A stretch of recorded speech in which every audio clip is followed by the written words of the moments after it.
গত বছর এই সময়ে বার কিছুটা কাছাকাছি সময়ে দেশ জুড়ে রাসেল ভাইপারের মারাত্মক আতঙ্ক বিরাজ করছিল। ফসলের ক্ষেতে যেন যাওয়াই যাচ্ছিল না, পা ফেললেই রাসেল ভাইপার। কিন্তু এই বছর সে আতঙ্ক আর দেখা যাচ্ছে না।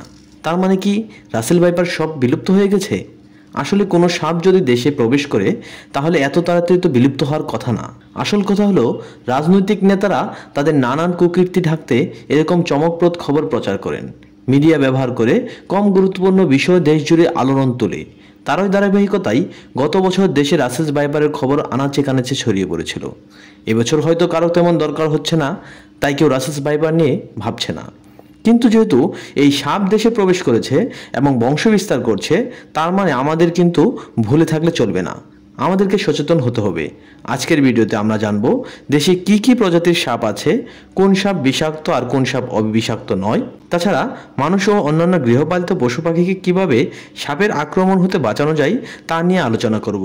বিজনেস ওয়ার্ল্ড প্রো এর নতুন এই ভিডিওতে আপনাদের সবাইকে স্বাগতম জানাচ্ছি। কথা না বাড়িয়ে চলুন শুরু করা যাক। বাংলাদেশে প্রায় 90 প্রজাতির সাপ আছে এবং এই সাপগুলোর প্রায় 3/4 সাপই হলো অবিষাক্ত, অর্থাৎ প্রতি 4টি সাপের 3টিরই কোনো বিষ নেই।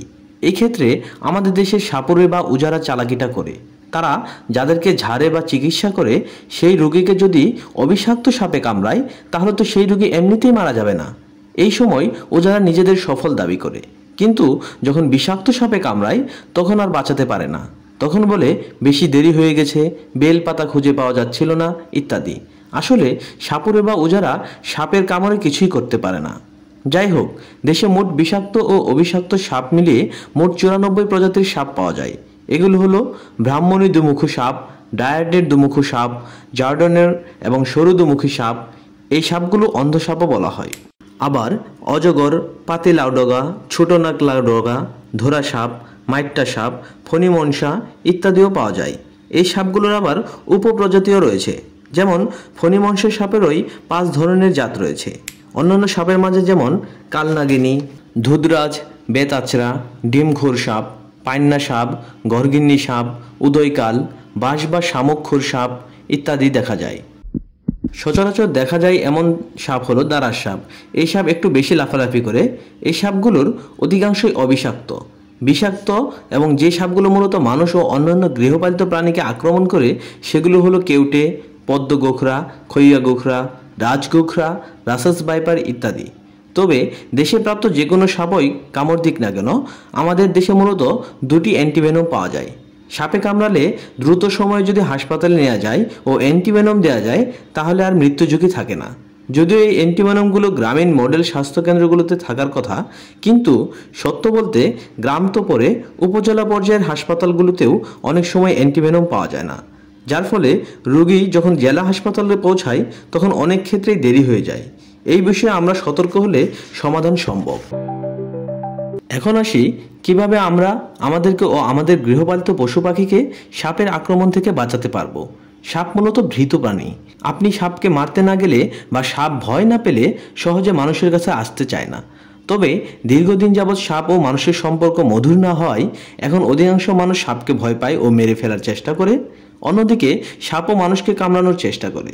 তবে মনে রাখতে হবে বাস্তুসংস্থানের সাপ একটি গুরুত্বপূর্ণ অংশ।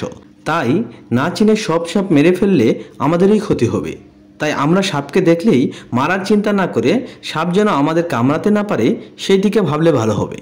যদিও আগে মানুষ কম ছিল, বন জঙ্গল বা ঝোপঝাড় বেশি থাকায় সাপ আর মানুষের মধ্যে সাক্ষাৎ একটু কমই হতো, কিন্তু জনসংখ্যার বৃদ্ধি ও অসচেতনতার জন্য বনভূমি উজাড় হচ্ছে। সাপও এখন ধানি জমিতে চলে আসছে, মানুষকে কামড়াচ্ছে বা খামারে পশু পাখিকে কামড়াচ্ছে। বিজ্ঞানীরা নানাভাবে সাপ তাড়ানোর চেষ্টা করেছেন। কেউ কেউ ন্যাপথালিন, গাম্বল ইত্যাদি ব্যবহার করেছেন। উপমহাদেশে সাপ তাড়াতে কার্বলিক অ্যাসিড ব্যবহৃত হয়, কিন্তু গবেষণা বলছে কার্বলিক অ্যাসিড, ন্যাপথালিন বা গাম্বল সাপকে কোনো কিছুতেই তাড়ানো যায় না।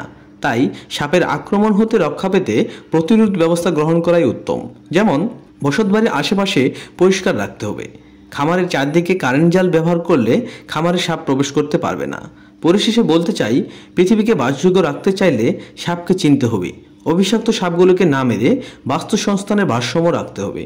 ভিডিওটি ভালো লাগলে লাইক ও শেয়ার করবেন এবং চ্যানেলটিকে সাবস্ক্রাইব করে পাশে থাকা বেল আইকনটি ক্লিক করে রাখবেন। ধন্যবাদ সবাইকে।